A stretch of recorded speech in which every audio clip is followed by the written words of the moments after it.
And Scott Brown's defeat of Martha Coakley for the Massachusetts Senate seat is the most recent roadblock President Obama has encountered lately as he tries to push forward his agenda. So, 1 year into his presidency, how is the president doing? A lot of people are talking about that. And tonight, our power panel is talking about it. Journalists Judy Licht and Lynn and advertising executive Charlotte Ann Nelson are here.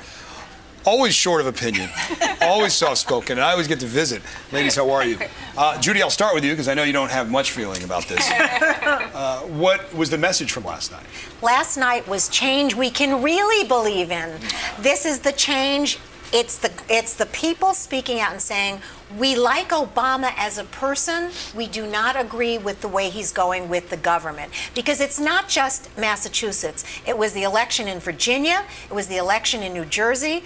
In all of these places, there are people of calling for change because I think the era of big government, of the health bill, this is not what people want. But in Massachusetts, they have a health care plan. That was not a part of their agenda. It is for the rest of us, and I think that's very important to realize. The other thing is that it's not now Republican versus Democrat. It's the independent thinker, and that's what we have to come to grips with. This is a populist movement, and I think it's about time that we take a look at ourselves and what our real needs are. It is less government. It is less of Big Brother watching, and it is more of what's in it for you and me. And has this country become too big to govern? Should we be governing on a state level? I think that's something else to look at. But we have a national system, and we can't.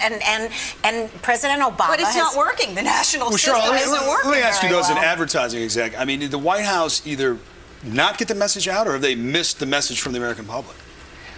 I think they've done a very poor job of communicating, but I think there's a more fundamental problem, which is that Obama has led us on as a population. He was elected on a tidal wave of enthusiasm for real change. A year ago in January, he spoke about remaking America, but we've seen no legislation signed into law on the environment, on healthcare, on financial regulation. Guantanamo isn't closed. We're certainly not out of foreign wars. So I agree with Judy that this election reflects a huge disappointment with Obama. But it's not just Obama, it's the Congress. Their popularity level right now is at what, 21%? I think it's anti-incumbent. I think it's throw the bombs out on every level. So, because the Democrats just came in a year. They just came in a year ago. I think what you're really seeing is, in Scott Brown's speech last night, I thought it was brilliant. He didn't mention the Republicans once. He kept talking about the independents. He keeps talking about the independents and the independents. And if you want to know the truth, this country is made up of centrists, and I think people are really sick of the left, and they're really sick of the right-wing Republicans. I could not disagree more. What's happened here is there's been a failure of courageous liberal leadership, which is what Obama promised. Massachusetts was overwhelmingly for the Obama agenda in 2008. And it's his failure to deliver that sort of courage. Look, there was a moment in August of last year where support for the public option, to take one example, in healthcare was going up, while Obama's popularity rating was going down. How can that be? It's because he didn't throw his political capital behind these liberal issues. So he's upset. There's people upset on the left and the right.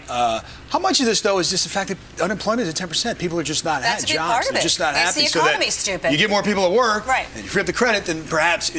But there is a firm belief by the largest number of people in this country, to wit, again, I cite these 3 elections, who feel that the way Obama is going, with more taxation, with bigger government, with a health care system, a health care proposal that is just wackadoo. Well, nobody understands the proposal. That's the problem No, with the they health understand care it all too well. They understand that some do. states are going to suffer at the hands of other states who got all these payoffs so that they would vote the right way, and the unions who got paid off so that they vote the right way. Let me just, a few seconds. I don't mean to cut you off. Each one of you, if you had to advise Obama what to do now, you would say what, Judy?